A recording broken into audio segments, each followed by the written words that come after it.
Okay, so we've finished the rough carpentry of your finished basement. What do we want to do now? We want to go through, we want to take the plan, make sure that everything was framed per your plan. We want to make sure that the windows were framed properly.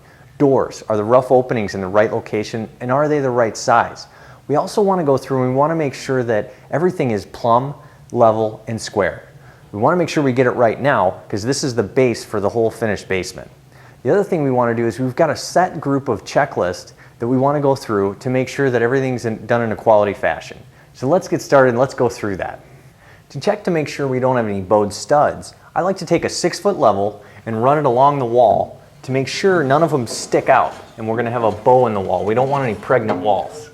The other thing that I like to do is I like to take my 6-foot level and check all of my studs to make sure that they're plumb. We want to make sure these things are straight now before we cover them up.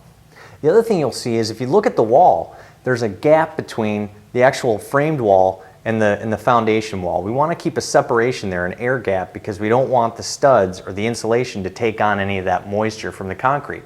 So we want to make sure we maintain that airspace all around the basement framing. So we'll check that now. Okay, so here's a better view of that gap we have between the poured wall and the framed wall. We want to keep that moisture away from the studs. The other thing we want to check are the reveals on the windows. We want to make sure that the rough opening was framed in such a way that when we apply the drywall to the jamb, that it goes back flush with the actual frame of the window. We also want to make sure that it doesn't get in the way of the operation of the window. So if you can see in this case, we've actually lined up the rough opening properly, the rough carpenter has, with the frame on the window. So we should be good.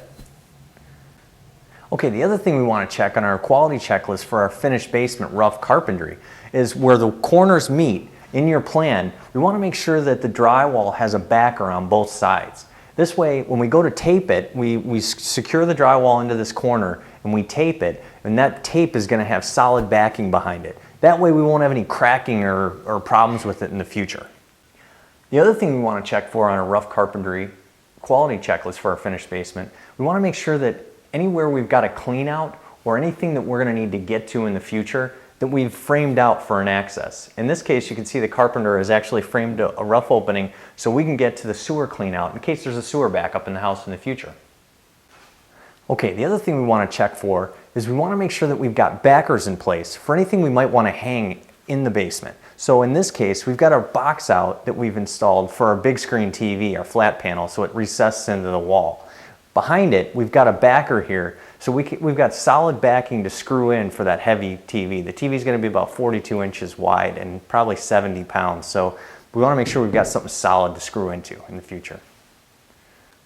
Okay, the other thing we want to check for is we want to make sure that all mechanicals in the basement are covered up. If there's something in the way, like this radon vent here, it actually vents radon gases up from under the floor out through the roof. In this case, we've boxed around it, so we can drywall it out like a column and you'll never know it's there. We don't have to spend the money to actually cut it out and remove it and put it in another place. Okay, it might be a little bit difficult to see, but we've actually left the ceiling open. What we're going to do on our plan for our finished basement, we're going to leave this open. We're going to paint it all black and actually create what I like to call an urban loft feel. It actually gives us more headroom than if we dropped the ceiling and drywalled it or did a drop ceiling. So in this case, we're actually just going to leave the mechanicals as is. And this way, we're going to have more headroom and it's going to give it this kind of a cool, trendy, modern look. Okay, we also want to make sure that the carpenter has used treated material anywhere we contact concrete.